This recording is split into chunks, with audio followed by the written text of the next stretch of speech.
career fair is a good way of mingling with them, but in general I would say most opportunities are found by you going online and applying yourself.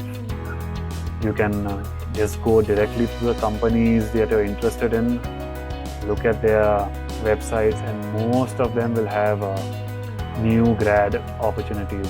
There's a special department catering to just new grad opportunities, and that's at most of the tech companies around here. So that's actually the best way a lot of people secure their jobs. Just go online, apply, submit your resumes, and put yourself out there. And then if they like it or if there's a match, they'll contact you and there'll be a few rounds of interviews.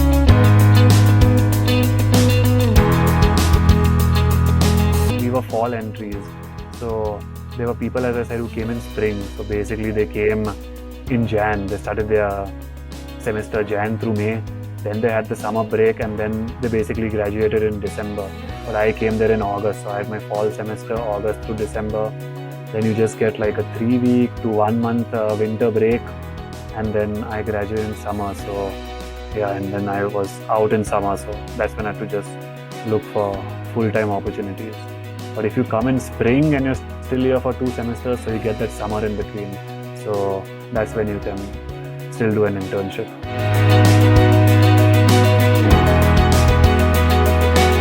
In my particular case, it was difficult, and the reason for that is, as I said, I was focused on power systems, and for that field out here in the power energy field, you need a security clearance because you're a foreign individual, foreign immigrants. Most of those jobs, they prefer a reserve for citizens. I remember with a few buddies of mine who were citizens, we would interview for the same role at the same company, and they would get calls back, but I would just get a response saying, oh yeah, because of your visa type and so probably this job is not suited for you and we don't have the authorization to hire you.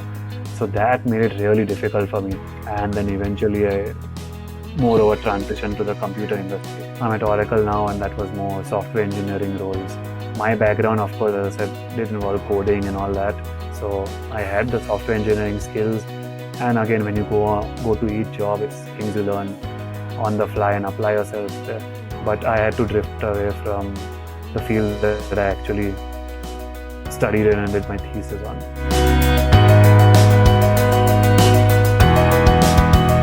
Just be very well versed with the subject, and whatever you've listed out in your resume, make sure you can back it up, and do good research on the role that you're applying for and what the requirements are. Make sure there's a nice fit out there.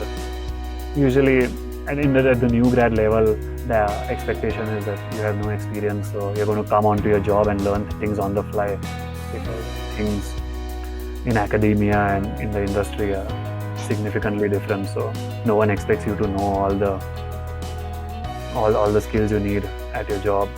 They understand that. So yeah, basically what you vouch for, just make sure you're well versed with it and you see a match and a fit with what you're doing and what you seek to do. I don't think companies specifically give preference to that, because as I said, even an experienced person who has experience in India or wherever in their home country and comes here, still you apply through the same new graduate program and you're treated the same way. Unless you directly want to apply for some senior roles, that's a different case if you're coming with lots and lots of experience. But if you have 1 or 2 years experience, then you are kind of sailing in the same boat. It's just what you gained out of your previous job that will help you.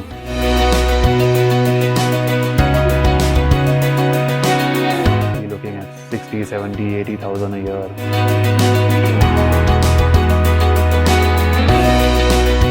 When you graduate out, you come on this OPT period, and now I think that period, the rules have changed so much now, so don't quote me on this. I would advise everyone to look them up, but I think the OPT period now is 27 months, 29 months. It's almost 2 years or so. So that says you can work for those 2 years on this OPT, OPT work authorization, you get an EAD card. It's an employment authorization document once you receive your full-time offer. And within that time, you have to secure your H1B. So basically, you have to get into the lottery and get picked, and then go through the entire process, all your verification once it's clean and clear to get your H1B. Then once you're on your H1B, you get it for a total of 6 years and 3 years in 3-year allotment. So you get it for 3 years, and then after 3 years, you need to renew it again.